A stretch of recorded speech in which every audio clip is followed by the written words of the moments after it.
You're 22, 4 days into a warehouse job at Heartline Building Supply, and at 4:58 on a Friday, the forklifts go quiet, and somebody says the only Level 1. The free one. The first drink you ever love is free. You're 22, 4 days into a warehouse job at Heartline Building Supply, and at 4:58 on a Friday, the forklifts go quiet, and somebody says the only word in this building with real authority in it, Riley's. The bar sits 2 blocks from the loading dock, close enough that nobody decides to go. You just get carried along. Kowalski, the floor manager, puts the new guy's first beer on his tab. Nobody wrote that rule down. Nobody had to. The glass is cold and the room is loud, and you've had beer before. Parking lots. Somebody's basement. Warm cans that tasted like punishment. This is different. This one comes with a seat attached, with a nickname by the second round, with Kowalski telling the story about the forklift and the pallet of grout like you were there for it, and somehow, by the second telling, you were. And here is the part nobody says out loud. The part that takes you 19 years to say, it works. 2 beers in, the knot in your chest, the one you've carried so long you assumed it was standard equipment, goes loose. You're funnier than usual, quicker. The distance between you and other people, the gap you've spent your whole life shouting across, closes to nothing. Whatever this is, it costs $6 a glass, and it fixes something nobody ever told you was broken. You do the math on the walk home because you're the kind of man who does the math. 3 beers plus 1 round for the table because that's how it's done. $29. You make $31,200 a year stacking lumber. $29 for the best 2 hours of your week is the best purchase available to you at any price. You will run some version of that equation for 19 years. The numbers will change. The conclusion is the part that goes bad. The second Friday, you buy a round back. Kowalski nods once. You'd have paid double for the nod. At the end of the bar, in the same seat every Friday, sits Denny, 54 years old, 26 years at Heartline. He drinks 4 at lunch and carries it so smoothly that carrying it is basically his job title. His hands shake at 9 in the morning and are steady by 10:30, and nobody at the counter ever mentions the difference. And it takes you 2 years to understand what happens at 10. Everybody likes Denny. You notice nobody looks at him for very long. Rounds, you learn, are a credit system wearing a party hat. Buy when it's your turn. Buy sometimes when it isn't. The ledger follows you the way a shadow does. And skipping your turn twice gets noticed, because out here reputation is collateral. You already understand collateral. Your father ran his into the ground before the liver quit at 58. Your last clear memory of him is the driveway at 10 p.m. Headlights on the garage door, engine running, radio going, a man who made it home and couldn't finish the trip. He left you exactly 2 things, a wind-up watch and a thirst you haven't met yet. You wear the watch to work. It runs slow, 7 minutes a week, and you keep setting it right, and you keep wearing it, because a man is allowed to love an inheritance and ignore what it's telling him. Saturday mornings arrive with a headache you wear like a receipt, and you're almost proud of it, because at 22, even the damage feels like membership. Friday becomes Friday and Tuesday. Then the schedule stops needing names. You think you found a bar. You found a door. Level 2. The tab. The routine assembles itself while you're not watching, the way interest does. 2 years in, you're off the forklift and onto the sales counter at $36,500. And the day has a shape now. Work, Riley's, home. Not to get drunk. That's the version you'd argue in court. To land. The drinks are runway lights. 3. Most nights. 4 when the day was long. The day is often long. 1 snowed in January. Bored. You do something you won't do again for a decade. You pull the year's statements and highlight every bar tab, every liquor store, every gas station 6-pack. $4,180. You stare at it. That's a used car. That's 4 months of rent. Then you do what the number requires. Decide the math is broken, close the laptop, and drive to Riley's. And the drive itself is the answer to a question you just stopped asking. Your savings account holds $61. You're not worried. Worry is one of the things the 3 drinks are for. You meet Renee at a cookout that summer, a coworker's cousin, laugh like a screen door, drinks half a beer, and abandons it in the grass. You watch her not finish it the way you'd watch somebody leave cash on a sidewalk. You file it under personality. It takes you years to understand it was a species difference. On the 3rd date, she orders 1 glass of wine, leaves a third of it, and drives you home. And you crack the window and count streetlights and think, marry her. She's the brakes. She thinks you're funny. You are. Between drink 2 and drink 4, you're the funniest man alive, and you start scheduling your life around that window. Tolerance arrives politely and behaves exactly like inflation. 3 drinks buy what 2 used to. Then 4 buy what 3 did. Same feeling, rising price. So you cut costs like any operator would. 2 drinks at home before meeting anyone anywhere. You tell yourself it's budgeting. It is.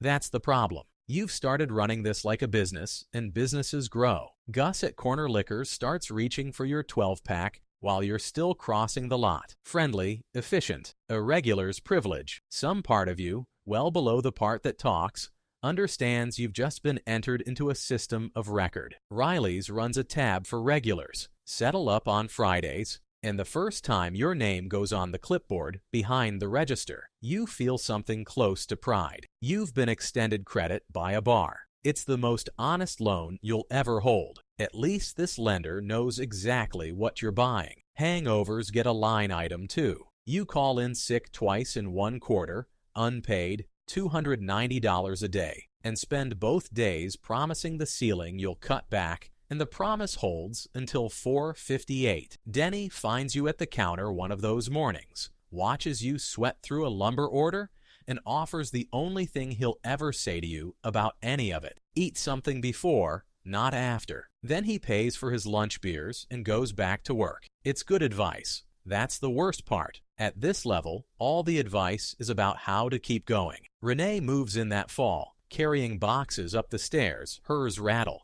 Dishes, picture frames. Yours clink. She laughs about it. You laugh about it. Only one of you means it. Comes with a title, a territory, and a company card. And the card is the part that matters. Outside sales, $58,000 base plus commission, plus a mandate nobody phrases honestly. Take the contractors out. Keep them happy. They don't pay you to drink. They pay for the drinks. You handle the rest. The distinction holds right up until it doesn't. Overnight, the thing you do for free becomes professional development. Steakhouse Tuesdays, golf beers at 10 a.m. Tabs you sign without reading, $340, $520. Receipts that become reimbursements that become your numbers going up. And your numbers go up. You're good at this, and the liquor is load-bearing. 2 rounds in, contractors tell you their real budgets, their real timelines, which supplier burned them last year. You close on the 3rd round. Your best quarter buys the ring. Once, twice, you round a tab upward, typing the reimbursement. $11 here, $14 there,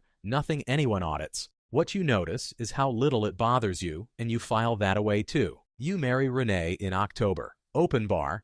Your one non-negotiable, and you called it generosity. You remember the ceremony frame by frame. The reception you remember like a movie somebody described to you. Her hair, a toast, your cousin's cologne, then a hard cut to morning. 11 hours gone. The first blackout of your life, and it happens at your own wedding. Renee says it was the best night of her life. You agree, warmly, in detail, working entirely from other people's photographs. You decide it was champagne on an empty stomach. The deciding takes 4 seconds. You're getting faster at that. Grace is born 2 years later, 6 pounds even. She grips your finger, and for 1 clean week, the knot in your chest dissolves on its own. No assistance required. And you think, there it is. The cure. The weekends. The thirst doesn't. It just learns to schedule itself around a baby. You're a good father in the mornings. That's not nothing. You hold onto it like a bank statement. Efficiency looks like this. Weeknights, you retire the $6 drafts and buy the plastic handle vodka. $13.99. $39 pours a bottle. 36 cents a drink against $6. And you run the unit math right there in the aisle. Genuinely pleased with yourself. That's the tell you'll miss for years. Nobody calculates cost per unit on a hobby. Denny gets let go that spring, 29 years, and Heartline calls it restructuring, and everyone at Riley's buys him around, and he takes his same seat at the end of the bar, except now it's noon on a Wednesday, every Wednesday. You look at him a half second too long. He catches you doing it. Neither of you says anything because there's nothing to say that isn't about 10 a.m. A Tuesday, your biggest contractor at 9, and your hands won't hold still. A hum in the wires. Sweat with no heat. In the truck console is an airport bottle you don't remember buying, which means part of you planned for a morning, the rest of you refuse to schedule. 8:41 a.m. 2 swallows. The hum stops. Your hands become your hands again. You give the best presentation of your career. Understand the level you're standing on, because you'll live here a while. The drink is no longer the reward at the end of the day. It's the floor the day gets built on. Level 4. The receipt. You keep 2 sets of books now, and you keep them the way an embezzler would, carefully and for an audience of 1. The visible ledger. Husband, father, top 5 rep, coach of Grace's T-ball team for exactly 1 season. The hidden one. The water bottle in the truck that isn't water, the mint tin, the mouthwash, the bottle behind the paint cans in the garage, and a second checking account fed $200 a paycheck. You told the bank it was for surprising your wife. The lie came out smooth. They gave you a toaster. The day organizes itself around dosage. First one at 5:40 in the garage, before you walk in and become the husband. Level by 6. Topped off at 9, because sleep stopped coming unassisted about a year ago. Concealment carries overhead. Cash only at corner liquors, because statements talk. Gas stations 2 towns over, because Gus knows Renee's sister. 2 gym memberships, 1 you attend, 1 whose parking lot you attend. You are spending real money to hide how much money you're spending. A tax on a tax, and some accountant-shaped corner of your brain files it under cost of goods sold. Functional. That's your word, and you polish it. Functional means the lawn is mowed, the quota is beaten, and nobody at Heartline can name 1 dropped ball. Functional is a credit rating for drunks. Yours is excellent. Every month it costs a little more to maintain. The stop happens on a Thursday, 3 blocks from your house. Client dinner, 4 drinks across 3 hours. Spaced like a lawyer taught you. Rolling stop cones, a flashlight. You blow .11. Here is what 1 drink over the line itemizes out to, and you'll know these numbers forever, the way other men know batting averages. Tow and impound, $380. Bail, $500. Lawyer, $5,200, and she's the affordable one. Fine and court costs, $1,450. License reinstatement, $175. The state class, $360, in a carpeted room that smells like burnt coffee and men pretending to be elsewhere. The interlock breathalyzer, $85 a month for 24 months. Bolted into the family car like a confession you blow into in front of your daughter. And the quiet one, the one that never makes the movies. Insurance, $138 a month to $402 for 5 years. Total out the door, a little over $19,000. The drink that did it cost the company $9. Renee doesn't scream. You learn that a marriage mostly collapses through paperwork. She sits at the kitchen table with the interlock brochure and asks 1 question. How long?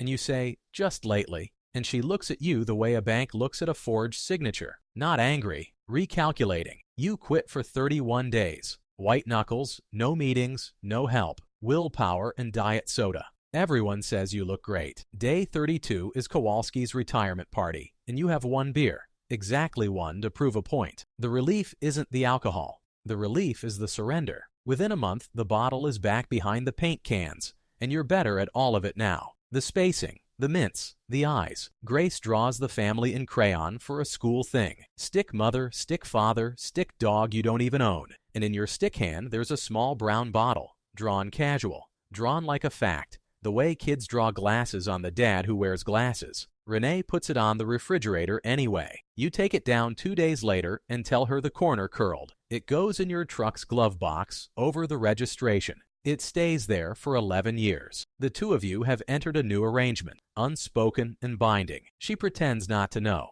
You pretend not to be known. It's the most expensive contract you've ever signed, and there isn't a number on it anywhere. But underneath all of it, a balance is accruing. Maintenance drinking has a balloon payment. It's coming due. Once. It arrives on a schedule the way real debt does, and every installment has a date you'll keep forever. March 4th, the new regional manager rides along on your calls, a polite man with a haircut like an audit, and somewhere on Route 9, he reaches into the console for your water bottle. He uncaps it. He doesn't drink. He caps it, sets it back, and talks about margins for another hour. And on Thursday, a woman from HR uses the phrase, for cause, the 2 words that cancel severance. 16 years. You're 38. They let you pack the desk alone, which is either mercy or evidence handling, and the water bottle rides home in the cup holder like a coworker who talked. April. Renee doesn't scream because she said everything years ago in the language of paperwork, and paperwork is how she finishes it. A folder on the kitchen table, dates and times. She's kept a file on you the way you'd keep one on a bad vendor. Supervised visits, every other Saturday. A county building with carpet the color of oatmeal. Grace is 12. She waves at you through a window with wire in the glass. You move to the Starlight Motel. Weekly rate, $260. Do the math because you can't help it. $1,040 a month for one room and a parking space. More than the mortgage on the house you no longer enter. Falling turns out to be expensive. Nobody budgets for the fall. The account you built to hide the drinking holds $7,400, and now it funds the drinking, full-time, openly, which is the closest thing to honesty you've managed in years. 11 weeks. That's how long $7,400 lasts, once the drinking becomes the job. June. A pain in your gut at 2 a.m., like a hand closing, and an ER doctor younger than your marriage says pancreatitis. Keeps you 4 days and discharges you with a pamphlet and a bill. $22,400. Cobra lapsed in April because $840 a month was 6 weeks of supply. The doctor says the next visit won't include a conversation. You thank him. You stop at Corner Liquors on the ride back to the Starlight. August. The watch goes to the pawn shop on Delaney. $90 on a $600 watch, and the man winds it before it goes in the case. And you hate him for the tenderness. It's still 7 minutes slow. So are you. September. Denny makes it to 71. The funeral is a Tuesday. 9 people. 4 of you go to Riley's after and drink to him. And his stool at the end of the bar sits empty for 9 days. And then it doesn't. 26 years on that stool, and the memorial is 9 days of vacancy. That's the pension this life pays out. And you are fully vested. October. Your phone buzzes at 4 in the afternoon and you sleep through it. At 7, you play the voicemail. Grace. Dad, I have a solo Thursday. Clarinet, second row. You play it 11 times. Thursday, you drive to the school, 2 airport bottles deep just to steady your hands, and you sit in the parking lot and watch the doors and do not go in, because she would hug you and she would smell it, and there are exactly 2 things left on earth you can still protect her from, and you're one of them. In the parking lot, out of habit, you check your balance. $9.16. 19 years of doing the math. That's the total. Saturday morning, shaking,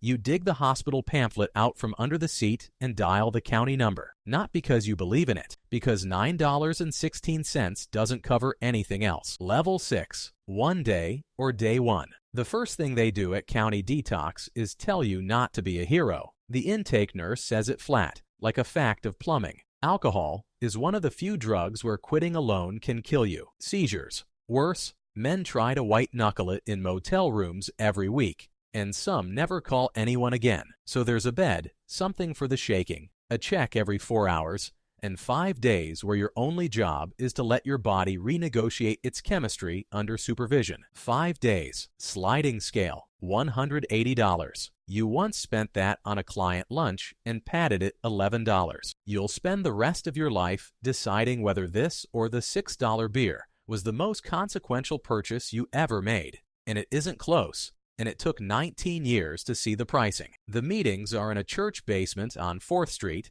7 o'clock, folding chairs, coffee like a dare. The first thing you notice is the price. Nothing. No cover, no tab, no round to buy. 19 years of paying for the rooms you drank in, and the room where you stop is free. Gene finds you on night 3, because men like Gene can smell day 3. Retired pipe fitter, 31 years sober, forearms like dock rope and a voice that never hurries. He doesn't do slogans, he does arithmetic. 2 numbers, he says, every night, days and dollars you didn't spend. Write them down. The hand has to do it, not the head. So you keep a ledger again, except this one is legal. 28 the first night, 56 the second. The poison budget, Gene calls it, $28 a day by the end. And now it's revenue. 15 goes into a coffee can on the motel dresser. 13 into an envelope marked equipment, because Gene says a man needs a use for his hands that isn't holding a glass. You leave the masking tape on the can blank for a week. You don't trust yourself to name it. Day 8, you write Grace. At day 30, Gene makes you run the whole count, all the way down on paper. 19 years, direct spend, low estimate, $114,000. The DUI, $19,000. The hospital, $22,400. The insurance surcharge, the sick days, the job that paid $58,000 plus commission, gone at 38. You stop itemizing somewhere north of $300,000, give or take a marriage. Gene reads it upside down and gives you the only speech he'll ever give. You just proved you can put 30 grand a year into a project, he says. Pick a better project. Step 9 reads like accounts payable, and for once you're glad to be on the paying side. You tally the padded expense reports from memory, round up to $300, and mail Heartline a check with a one-line note. They cash it. Somehow that helps. You take a job on a 2-truck mowing crew run by a man named Alvarez. $14 an hour. Sweat like confession.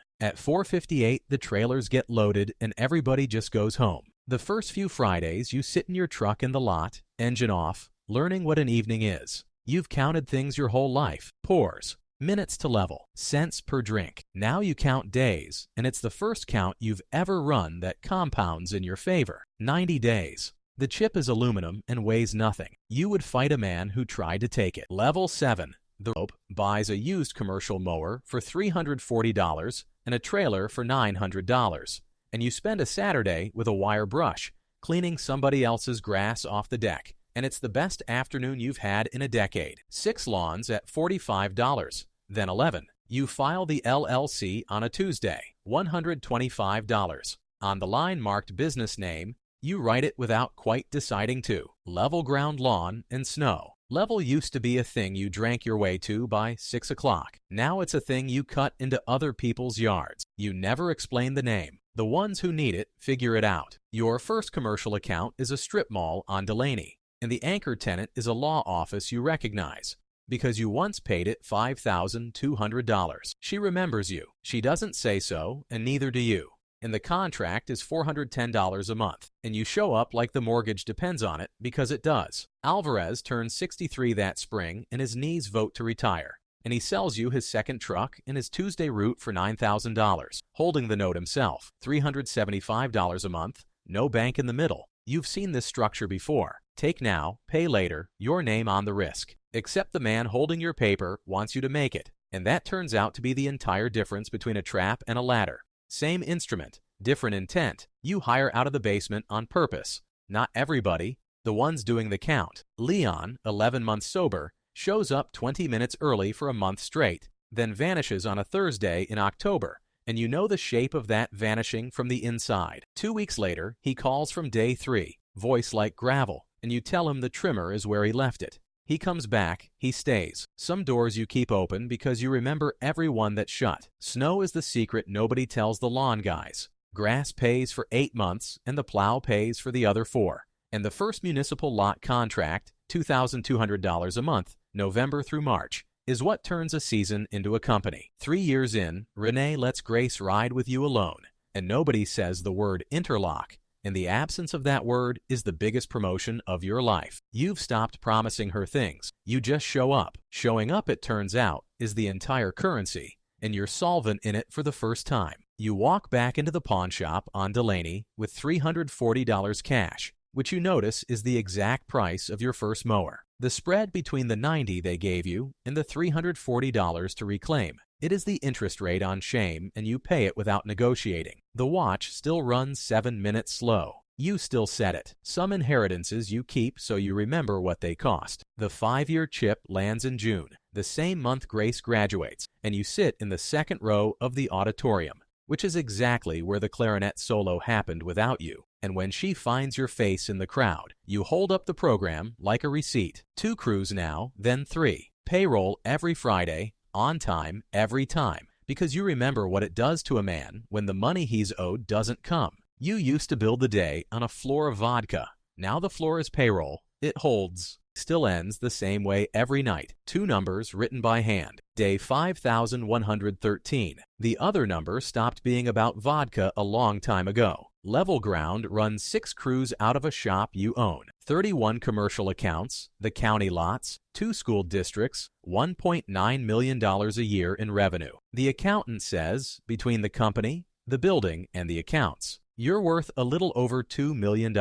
You thank her, drive to the shop, and fix a spreader bearing yourself, because a man should stay fluent in his first language. There's a meeting list pinned next to the time clock. Nobody has to read it. The thumbtack has been replaced 4 times. You open a second account again, 20 years after the first one, and this time you told the bank the truth about it. The label matches the masking tape. Grace. 4 years of state school came out of it, on time, every semester. And the day the last bill cleared, you set the empty coffee can on the shelf above your desk, dented, tape gone soft, and left it there. Some containers are load-bearing. 11 years after it went into the glove box, you take the drawing out. Stick family, stick dog you never bought. The small brown bottle still in your stick hand, drawn like a fact. You frame it, bottle and all, and hang it in the shop office. And when a new hire asks, you tell him the truth. That's the most accurate financial statement anyone ever drew of you. Gene makes it to 43 years sober and dies on a Sunday with his boots by the door. At the service, his daughter presses his coin into your palm,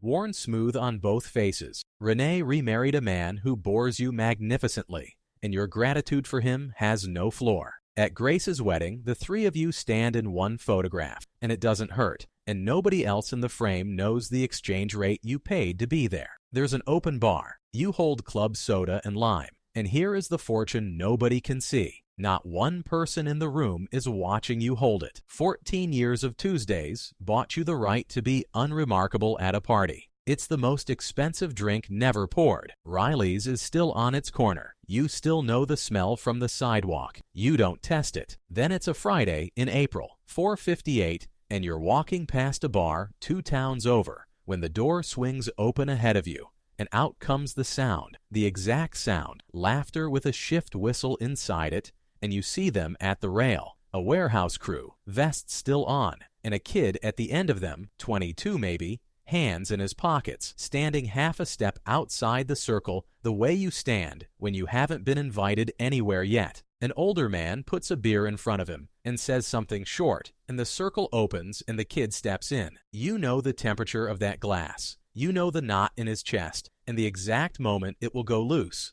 And you know that tonight, walking home, he'll do the math, and the math will come out beautiful. The first drink he ever loves is free. Maybe he's the kind who can leave half of it in the grass. Plenty are. From the sidewalk, there's no way to tell, and there was never any way to tell with you. He thinks he found a bar. You stand there one more moment, an older man checking a slow watch, and then you set it right and walk on, because you know what a door sounds like. You know what the free